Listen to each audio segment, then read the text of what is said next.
Georges St-Pierre is a multi-time UFC champion, having won gold in both the welterweight and middleweight division. While his career isn't without some slight controversies, many agree that if he is not the best of all time, he is at least in the running. Being an all-time great, one must have an assortment of different tools and tactics that can both effectively engage and counter an opponent. The most common and widely recognized technique of importance for this is the jab. The jab, in its most basic form, is a blow coming from the lead arm, used not for its power, but for speed and the punch's ability to set up further offense or to pester an opponent. While there are many variations of the jab, and many more tools in Georges St-Pierre's toolbox, I would like to focus on his combination of jabs and wrestling to fluster and punish opponents. George begins this series with his normal jab. He will slightly change his stance and pump out his jab from his shoulder. He uses this jab to both interrupt an opponent's engagements and to target their eyes, causing swelling and making their vision get worse the further the contest goes on. While jabbing itself is strong, we've seen in George's matches that when it comes to jabbing, two people can play at that game, especially in a weight class where he is normally a tad bit shorter than his opponents. So now the game becomes jabbing while denying the opponent their chance to do so.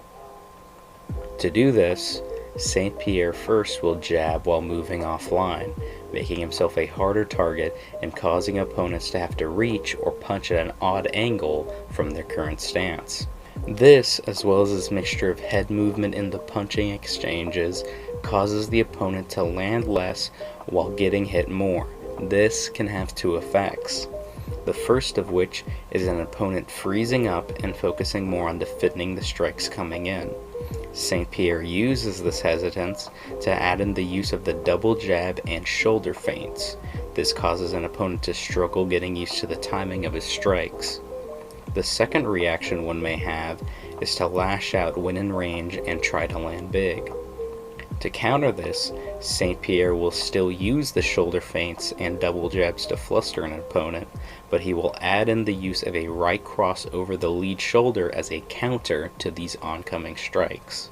To add even further, George will attack from outside of his usual range with a Superman jab, a technique which, although used little overall, has seen success within his game. He uses the Superman jab to add a longer distance weapon, adding to an opponent's possibility to lash out due to not being comfortable at an even longer range. St-Pierre will regularly add a cheeky leg kick immediately afterwards due to everyone's instinct to move away from the sudden rush.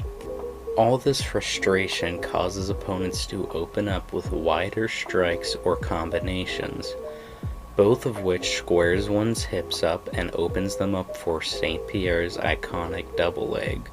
This new threat flusters an opponent further, and what adds to it even more is that he can now use his previous jab setups to set up his takedowns, such as the double jab being replaced by a jab into a double leg, or jab followed by head movement now having a takedown added after he dodges a strike. The double leg finish is normally done by charging through and capturing both legs, or by capturing a leg and a hip and circling an opponent to the mat.